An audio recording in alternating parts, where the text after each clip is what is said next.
The intense heat returns today, and it's only getting hotter. How many days this week could challenge records, and when storms attempt to cool things off? Additional arrests. 2 more people charged in connection with the Wilson courthouse shooting, what they're accused of doing before shots fired. Dealing with drought. The hot and dry conditions are causing problems for growers in our area. How this could affect what you see at the State Farmers Market. Certainly a lot going on, including from some news overnight that we'll dive into as you're joining us in the 6 o'clock hour in WRAL News. We are happy to have you here with us. I'm Chris Lovingood. And I'm Renee Chu. We love that you're starting your day with us, and we love starting our day with a beautiful sunrise out there. Temperatures feeling comfortable right now, but it is going to get extra toasty today. Let's get to meteorologist Chris Michaels in the WRAL Severe Weather Center. Nothing but sunshine today, though. Yeah, got to enjoy the moment, right? This morning is actually one of the more comfortable mornings we've had in recent weeks. Chapel Hill's at 62, Raleigh's at 66, Clayton, Fuquay, Holly Springs, Plain Middleman at 64 degrees so far. So taking the dog for a walk this morning is really going to feel very nice. Heading into the lunch hour, temperatures upper 80s, as Renee was saying, pretty much nothing but sunshine. Aside from some haze, and we'll explain what's causing that in a few moments. But temperatures make it into the mid-90s this afternoon. That and direct sunlight means that the concrete and the blacktop is going to turn really, really hot. So make sure that you got the dog's paws off of that and onto grassy surfaces. All the more reason to wear some lightweight and light-colored clothing, especially over these next few days. We'll show you how close we come to record heat and how often that happens between now and the weekend. Coming up, Ken.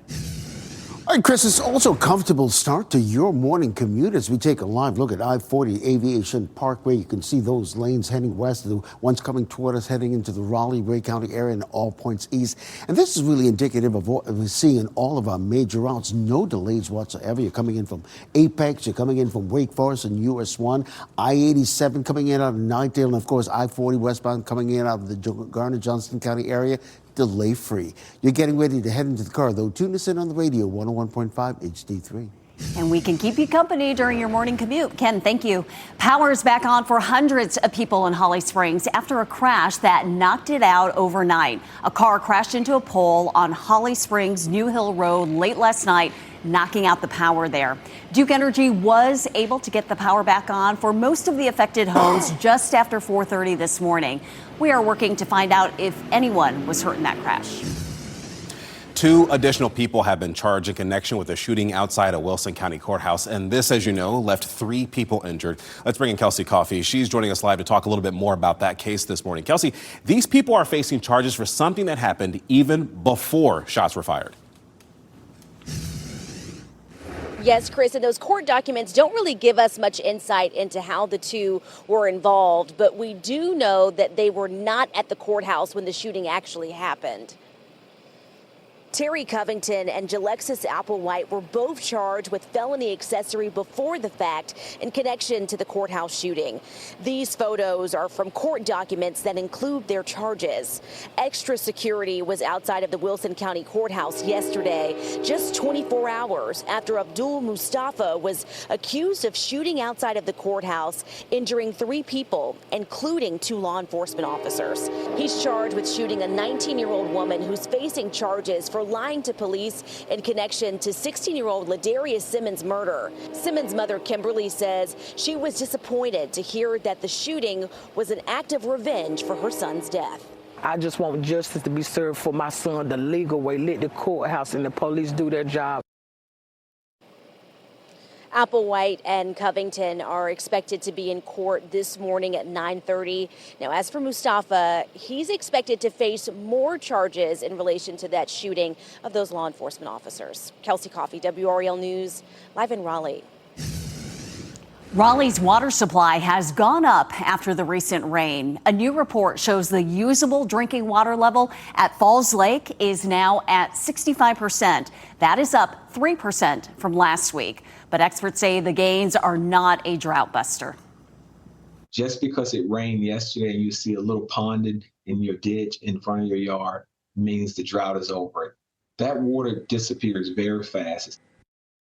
Stage 1 restrictions are expected to remain in place for now. Raleigh Water has issued nearly 1,300 warning letters to customers for usage violations. The recent rainfall is helpful for farmers and growers in the area, but months of dry conditions and the recent heat wave have caused some issues for growers at the State Farmers Market. In fact, this morning we have Ali Kadhabar at the State Farmers Market to talk more about this. Ali, these growers are saying it has been such a difficult summer so far. Yeah, they say that it's been a lot slower this summer compared to previous ones, and customers are telling them they've had to cut back because of water restrictions. Now, many farmers have still been able to grow what they usually do because they have their own wells and irrigation systems that aren't connected to city water. But farmers say the recent heat wave has made some crops like watermelon a lot smaller. They've had to sell it faster. Others say they couldn't sell flowers this year because of the high temperatures.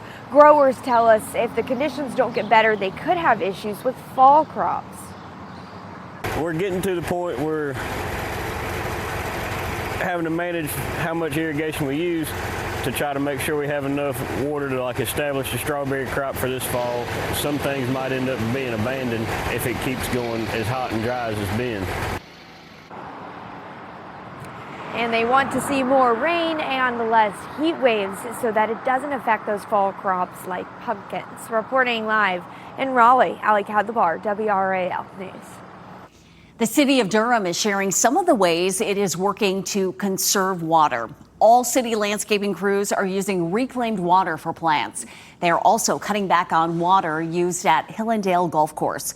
Durham is in stage 2 water restrictions, which means people can't use sprinklers or wash their cars. A person is dead and another is injured after a crash that shut down I-95 in Johnston County for hours yesterday. Let's show you some video of Sky 5 above that scene yesterday near Kenley. Look here, you can see this overturned truck that was carrying construction equipment. Johnston County EMS says 2 people were inside this truck when this crash happened, and we have reached out to Highway Patrol to learn what caused this crash. President Donald Trump says he is backing off plans to charge a toll in the Strait of Hormuz. This comes as oil prices keep inching up. Overnight, U.S. Central Command released new video of their latest strikes on Iran. This was the 4th straight night of attacks. Iran's health ministry is reporting that more than 260 people have been injured. While the U.S. is no longer planning to charge a toll in the Strait, Central Command says it has started blockading Iranian ports again. The U.S. enforced that same blockade between April and June. In response to the blockade, Tehran is threatening to halt all Middle East energy exports. And we are starting to see gas prices going up around here again. According to AAA, the average in Raleigh is up 3 cents today to $3.63 a gallon. That is up 12 cents in the last week. The highest average in our area is Northampton County. They're paying about $3.71 a gallon. The lowest is in Harnett County at $3.56. Jurors in Durham could not reach a unanimous verdict in a murder trial where the victim's body was never recovered, and this case has been declared a mistrial. Deliberations lasted until just before 7 o'clock last night. That was before the judge declared it. Darius Tyson is charged with murdering Sean Burton. Burton has been missing since 2022, and prosecutors argued there was enough evidence to convict Tyson. 2 other men are also charged in this case. Now, one of Burton's family members shared a statement with WRAL. They say, quote, "I am not happy with this verdict. We thought today would finally end the closure, and that was not the case. We are grieving as a family." And Darius Tyson's attorney also shared a statement saying, in part, quote, "We intend to ask for a bond hearing as soon as we can to get one while we await the decision of the district attorney's office on how they intend to proceed and anticipate speaking with them in the coming days." Nightlife safety has been a big concern for business owners, staff, and customers in Raleigh. Now the Raleigh Police Department is trying to answer some of those questions. Police talked about the city's nightlife last night as part of the ongoing Summer Safety Series. This comes after thousands of teens and young adults took over parts of Raleigh during July 4th celebrations. This led to multiple fights and shootings. RPD says one of the goals of these meetings is to learn what people want to see from their officers in order to keep everyone safe. What I will say is that our ears are open and we are willing to listen to young people as well, not just those, who are complaining about the problems of teens. How do we solve it? It requires all of us.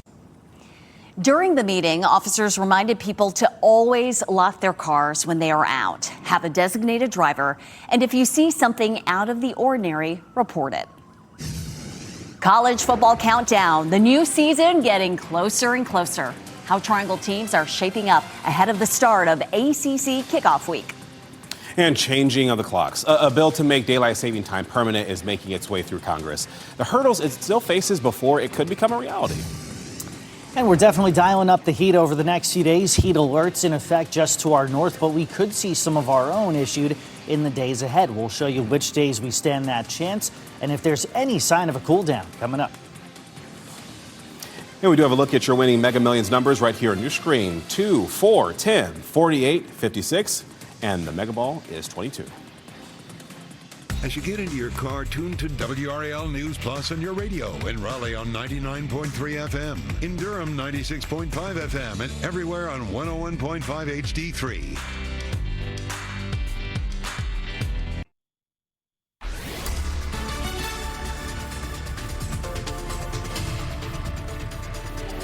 .13 now on your Wednesday morning, and hey, at least it's not terribly steamy out there. The dew point in the low to mid 60s, which this time of year, we can handle that. We would consider that at least tolerable to start out the morning. So if you're going to do any exercise outside, this is probably the best morning to do that.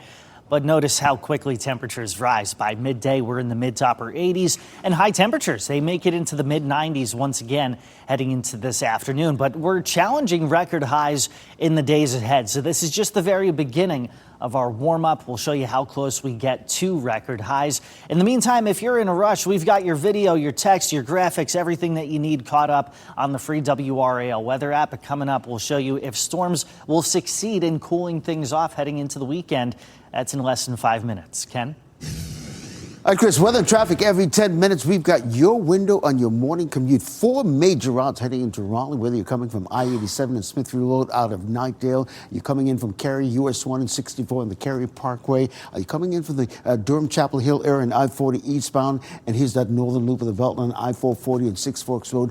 All these major routes completely delay-free right now. Of course, coming in about 10 minutes from there, I'll let our viewers know if I'm picking up any delays on these routes or any of the other major routes heading into Raleigh. The countdown to college football season in the Triangle is on. The ACC kickoff begins today in Charlotte. WRAL sports reporter Chris Lee lets us know what we can expect before this final push to football. Good morning, everybody. Of course, we're in the middle of July, but in a few weeks, all the focus in the sports world will turn to football. It's time for the annual ACC kickoff in Charlotte, which begins today and runs through Friday, where every team in the league gets to meet with the media. NC State returns quarterback C.J. Bailey, but there's a lot of upperclassmen who graduated from NC State. The Pack will meet with the media later on today to preview their upcoming season and to update reporters and fans on the latest storylines coming out of Raleigh. We're beginning the second season of Belichick Mania in Chapel Hill. The first year, for all intents and purposes, was a dud, with the Heels finishing with a 4-8 record. We'll see how they're approaching this season when they meet with the media on Friday. Now, Duke thought they'd have a second year from Darian Mensah, but Manny Diaz and the Blue Devils had to adjust after one of the wildest NIL transfer stories we've ever seen. Duke meets with the media just after Carolina on Friday. I'm headed to Charlotte to meet with Pat Walter and Brian Murphy. We'll have the latest right here on WRAL and our digital platforms all throughout the week.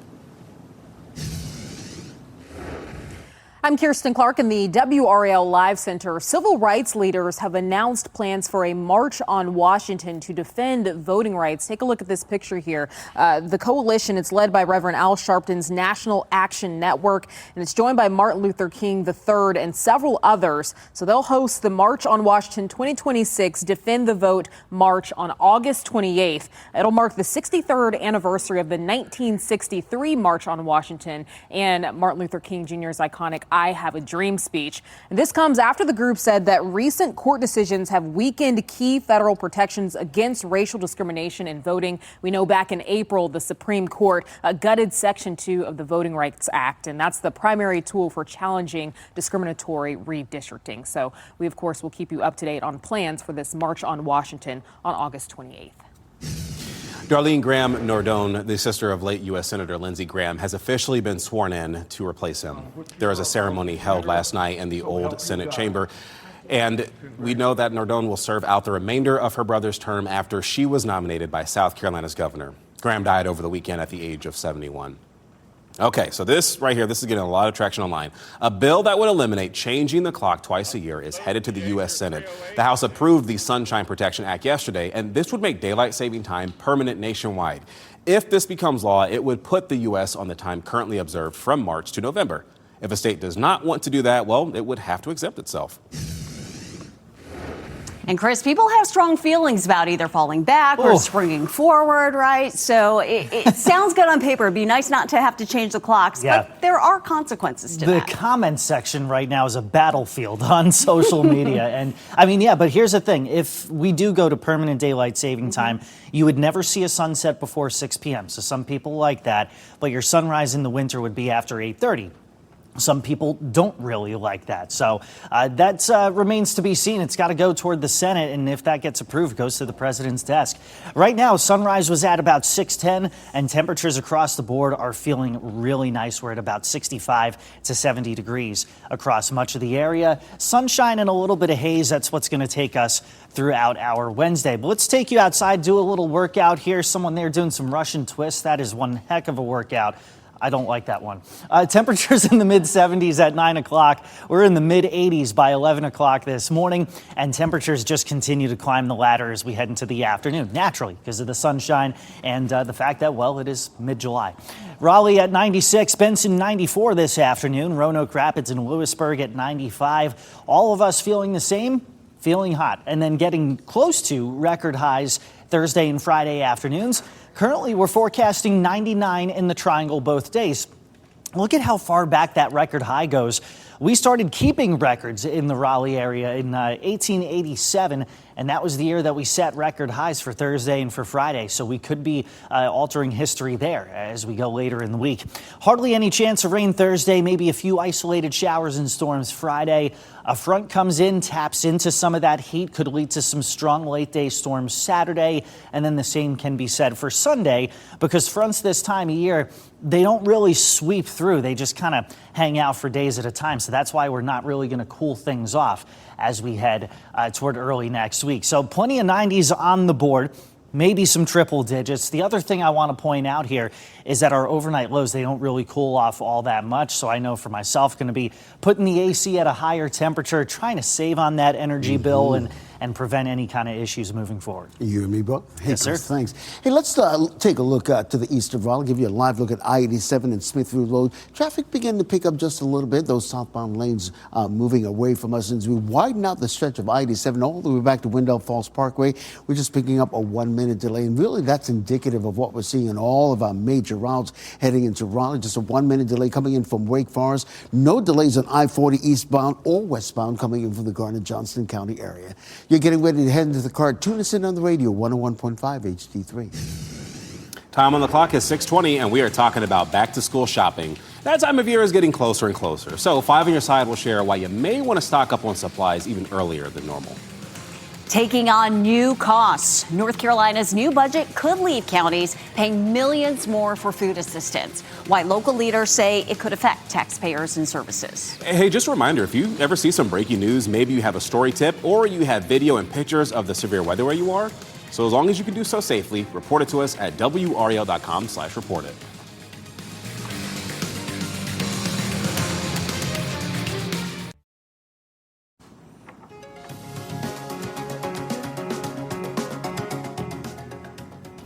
Welcome back. Check out this beautiful view of Beaufort as you look across Taylor's Creek there and the Rachel Carson Preserve. Maybe if you look closely, you might spot a wild horse over there. But a beautiful sunrise.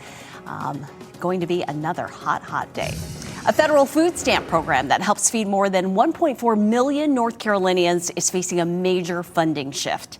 Now, counties are having to pay more. Starting in October, counties are expected to take on an estimated $52 million in additional SNAP administrative costs. And that cost could grow to about $69 million in 2028. The extra money was not included in the new state budget. That means counties will have to come up with the difference. If you're already having to make hard decisions about providing services, it doesn't take a lot of money for that to really put a squeeze on your already strained resources. Wayne County leaders say they've already set aside money for their share of the cost. They warn it could make paying for new mandates even harder. This What's Trending report is sponsored by Call Dad AC and Heating. America 250 at the MLB All-Star Game last night. And a friend of the WRAL morning team makes his debut on Netflix tonight. Although arguably he still kind of feels like a team member here. Ken Smith here to talk about it and what's trending. Yeah, so we'll get to our friend in just a minute. But let's start with Major League Baseball going all in on America 250 celebrations during last night's All-Star Game in Philadelphia. During the introductions, players entered through a specifically designed tunnel shaped like the Liberty Bell. Also, in a tribute to the signing of the Declaration of Independence 250 years ago in that same city, the players added their names to the lineup. Yeah, the American League went on to win 4-0. Yankees outfielder Cody Bellinger was named All-Star Game MVP. Good for him. Yeah. So our friend, you remember him, Lonnie Hawkins, also known as Who could forget? Will Ferrell, well, making his debut on Netflix. His new series, The Hawk, will be available to watch early tomorrow morning. Will Ferrell plays washed-up golfer Lonnie Hawkins, trying to make a comeback. Yeah, gotta hand it to Will. When he stopped by the WRAL studios, he was in character the whole time. And it was a memorable visit, to say the least. Full disclosure, when we had the little mini putt in front of the weather wall and he hit it, I thought he was going to break the wall. I'm not gonna lie. Oh, yeah, the ball just went and all hit over that part of the set. Oh, Duck for cover. He needs a little more practice Just a to little bit. make his comeback. We need a lot more fun days like that here at WRAL. Yeah, that was a fun day. All right, so progress on Kenan Stadium's multi-million-dollar renovation project. It's moving forward. The UNC Tar Heels posted these photos of the stadium on social media. The renovations include replacing the turf as well as seating, technology, even lighting improvements, among other things. Kenan Stadium is celebrating its 100th season this year. New charges. 2 more people have been arrested in connection to that shooting outside the Wilson County Courthouse. What we know about the charges and the reaction from the mother of a murder victim connected to the shooting. We're also talking about the drought impacts as farmers are feeling the effects of the months-long stretch of dry conditions. The changes they're having to make when it comes to growing and selling their crops. And the intense heat makes it more difficult too from time to time, and that's what we're tracking as we go later in the week. We're going to show you how many days between now and the weekend approach record highs coming up. And here are your winning North Carolina Education Lottery numbers. We'll be right back.